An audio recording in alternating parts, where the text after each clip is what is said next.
सभी शिक्षक साथियों को मेरा नमस्कार। साथियों, आपका एक बार फिर से स्वागत है आपके ही अपने YouTube चैनल टेक्निकल मास साहब में। साथियों, आज इस वीडियो में हम दीक्षा TPD कोर्स 11 बच्चों का पढ़ने से परिचय कोर्स के आकलन भाग में पूछे गए प्रश्नों को देखेंगे। साथियों, ये कोर्स टाइम टेबल के अकॉर्डिंग 8 फरवरी से शुरू होगा, लेकिन अगर इस कोर्स को आप पहले ज्वाइन करना चाहते हैं तो आप इसको कर सकते हैं। आइए अब हम बच्चों का पढ़ने से परिचय कोर्स के आकलन भाग को शुरू करते हैं। उसमें पूछे गए प्रश्नों को देखते हैं। पहला प्रश्न है, जब बच्चे स्कूल में आना शुरू करते हैं तो वे अपनी भाषा को समझते हैं और बोलने में निपुण होते हैं।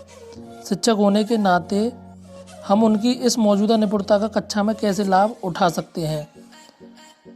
बच्चों को कक्षा में अधिक से अधिक बोलने के अवसर देकर, बच्चों के अनुभवों पर आधारित मिलकर कहानियों की किताबें बनाकर, पढ़ने की शुरुआत ऐसे शब्दों से करके जो बच्चों के रोज़मर्रा के जीवन से जुड़े हुए हों। तो यहाँ पर तीनों ऑप्शन सही हैं। बच्चों को कक्षा में अधिक से अधिक बोलने के अवसर देकर, बच्चों के अनुभवों पर आधारित। ऐसा पाया गया है कि निरक्षर घरों से आने वाले बच्चे साक्षर घरों से आने वाले बच्चों के मुकाबले स्कूलों में धीरे प्रगति करते हैं। ऐसा क्यों? ये बच्चे लिखित पाठ से परिचित नहीं होते। इन बच्चों को लिखने और पढ़ने का मूल्य पता ही नहीं है। ये बच्चे साक्षर घरों से आने वाले बच्चों की तरह होशियार नहीं होते। तो यहाँ पर पहला ऑप्शन सही है, ये बच्चे लिखित पाठ से परिचित नहीं होते हैं।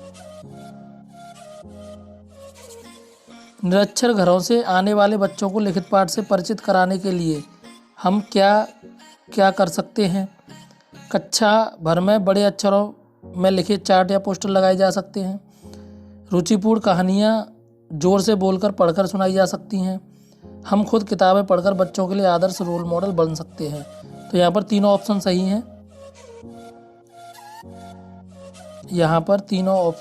सही हैं। कक्षा भर में बड़े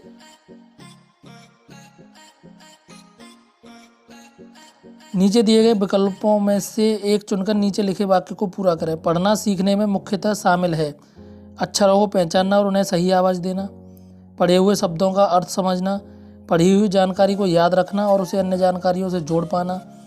इनमें से कोई नहीं, ये सभी सही हैं। तो ये सभी सही हैं।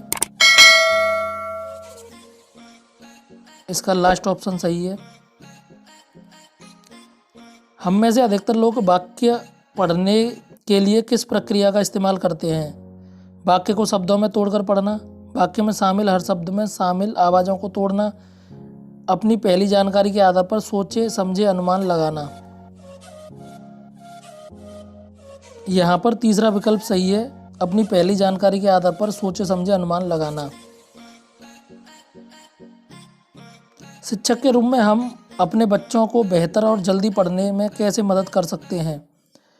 उनको जो वो जानते हैं और जो वो पढ़ रहे हैं उसमें जुड़ाव बनाने में मदद करके, उनको अर्थपूर्ण माहौल में विभिन्न प्रकार की पठन सामग्री देकर, बच्चों की ज़िंदगी से जुड़े पाठ पढ़ने को देकर। तो यहाँ पर तीनों ऑप्शन सही हैं। उनको जो वे जानते हैं और जो वे पढ़ रहे हैं उनको अर्थपूर्ण माहौल में विभिन्न प्रकार की पाठन सामग्री देकर, बच्चों को अक्षरों की और उनकी सही आवाज़ पहचानने में मदद करने के लिए क्या गतिविधियां की जा सकती हैं? एक एक करके अक्षर सिखाएं और हर अक्षर से शुरू होने वाले शब्द बच्चे को बताएं। बच्चे के जीवन में अधिकतर इस्तेमाल होने वाले शब्दों को लिखकर ब्लैक बोर्ड पर दीवारों पर दिखाएं। कक्षा में किताब दिखाते हुए बोल के पढ़कर कहानियाँ सुनाना। तो यहाँ पर तीनों ऑप्शन सही हैं। एक एक करके अक्षर सिखाएं और वार्नर की ऑर्गेनिक पढ़ने की पद्धति की सबसे अद्वितीय बात क्या थी? वो बच्चों के पढ़ने के लिए कार्ड पर शब्द लिख देती थी। वो बच्चों को याद करने के लिए रोज़ एक नया शब्द देती थी। वो बच्चों को खुद के अनुभवों व भावनाओं से जुड़े शब्दों का इस्तेमाल करने के लिए प्रोत्साहित करती थी। वो बच्चों को आपस में अपने शब्दों के बारे में एक दूसरे से बातचीत व चर्चा करने के अवसर देती थी। तो यहाँ पर तीसरा विकल्प, वो बच्चों को खुद के अनुभवों व भावनाओं, और चौथा विकल्प वो बच्चों, यहाँ पर तीसरा और चौथा विकल्प सही हैं। आपके अनुसार बच्चों की किस तरह की किताबें पढ़ना मज़ेदार लगेगा? जिनमें बहुत सारे रंग बिरंगे चित्र हों, जिनमें उनकी खुद की लिखी कहानियाँ हों, जिनमें ऐसी कहानियाँ हों जिनसे वो जुड़ाव महसूस कर पाएँ, जिनसे दूर देश की राजा और रानी की कहानियाँ हों। ऐसी किताबें जो ऊपर दी गई सब बातों का मिश्रण हों। तो यहाँ पर लास्ट ऑप्शन सही है, ऐसी किताबें जो ऊपर दी गई सब बातों का मिश्रण हों। बच्चे ऐसी किताबें पढ़ना ज़्यादा पसंद करेंगे।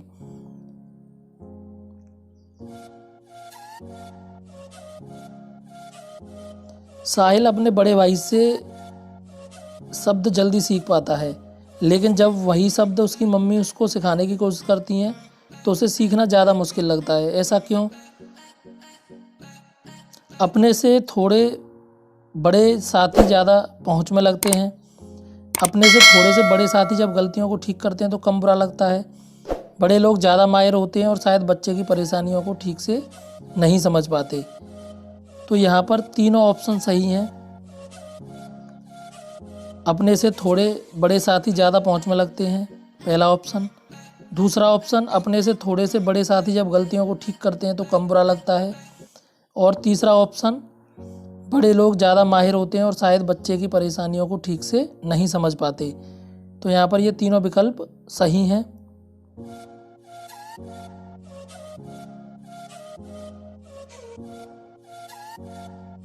पहला विकल्प, अपने से थोड़े बड़े साथी ज़्यादा पहुंच में लगते हैं। दूसरा विकल्प, अपने से थोड़े बड़े साथी जब गलतियों को ठीक करते हैं तो कम बुरा लगता है। और तीसरा विकल्प, बड़े लोग ज़्यादा माहिर होते हैं। बच्चे अक्सर एक ही शब्द को कभी सही और कभी गलत पढ़ते हुए देखे गए हैं। ऐसा क्यों होता होगा?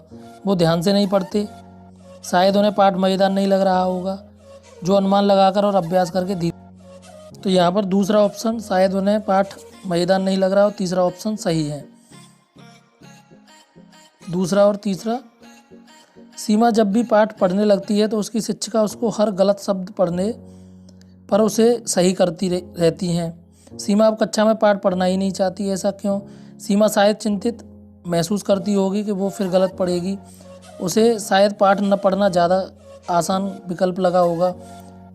उसके अपने दोस्तों के सामने पढ़ने में शर्म आती होगी। तो यहाँ पर तीनों ऑप्शन सही हैं। शायद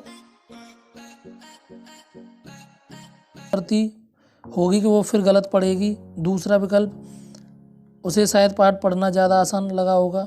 और तीसरा, तीनों सही हैं यहाँ पर।